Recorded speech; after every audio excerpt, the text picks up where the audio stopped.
Sang Buddha mengajarkan kepada Pangeran Abhaya, ada hal-hal yang biasa Sang Buddha lakukan ketika berucap.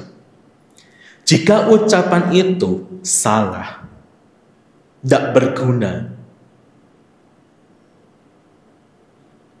tidak tepat juga, dan itu bisa bikin orang yang sakit hati ataupun bikin orang yang senang, Sang Buddha tidak akan mengucapkan hal itu, tidak akan berucap hal itu, karena udah salah, tidak benar, dan tidak tepat.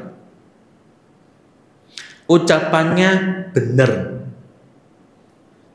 tidak berguna, bikin orang lain senang atau sakit hati, Sang Buddha tidak akan mengucapkan hal tersebut. Contohnya apa, Bante? Benar tapi tidak berguna. Contohnya, Bante Jayaslo tubuhnya besar. Benar? Benar? Kok diam? Bante Jayaslo tubuhnya besar, benar nggak? Ya Anda lihat ini bantenya, tubuhnya besar, benar nggak? Benar. Ya benar kan? Jangan takut.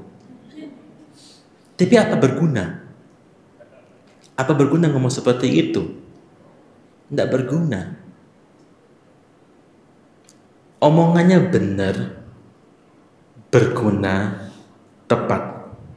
Itu baru yang diucapkan oleh Sang Buddha.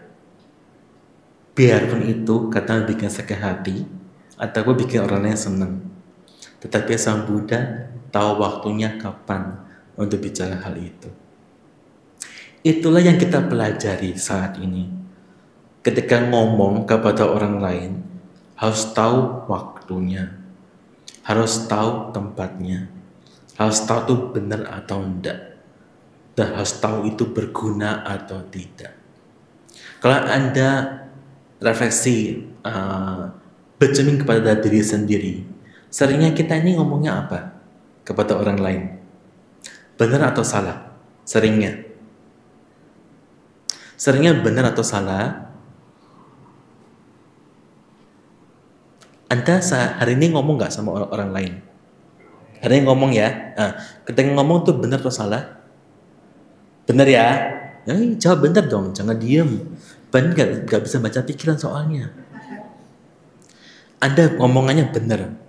Misalkan gosip, si A itu loh baru pulang dari Sincapo kayak gini, pulang bawa banyak tas belanja begini. Itu benar nggak? Benar. Kenyataannya seperti itu. Tapi berguna nggak? Enggak. Kenapa nggak berguna? Karena gosip. Gosip itu baik atau buruk? Buruk. Anda sering bergosip nggak? Sering? Berarti sering berbuat buruk ya, kalau begitu ya. Nah, kenapa seperti itu? Karena kita ini punya kebiasaan, punya habit, gampang untuk berbuat buruk. Tapi susah punya habit untuk berbuat baik. Itu yang susah. Maka Sang Buddha seringkali mengatakan kepada para biku untuk tidak berbohong. Biarpun itu hanya untuk bercanda.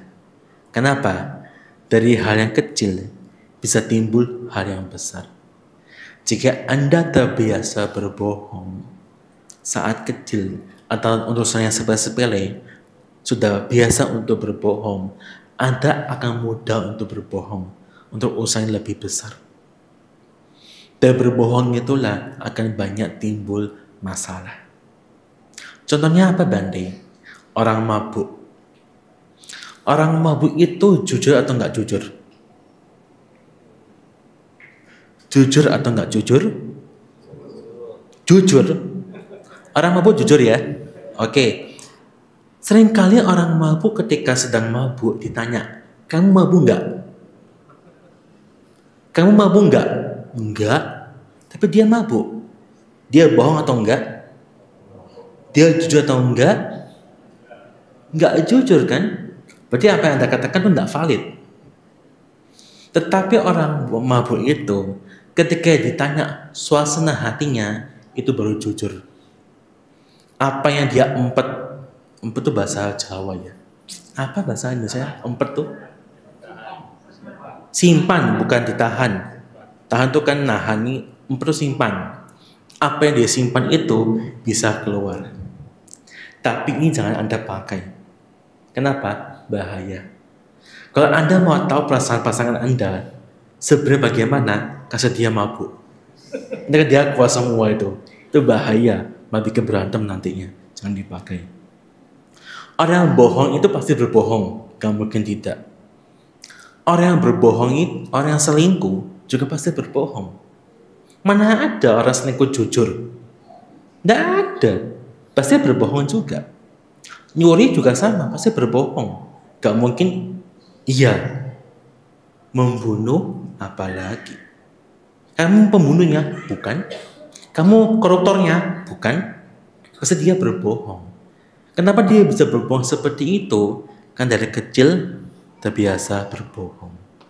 Karena itu anjuran Sang Buddha kepada para biku dan juga kepada semua berumah tangga, janganlah berbohong, biarpun itu untuk bercanda. Karena itu akan mendatangkan banyak masalah buat diri kita.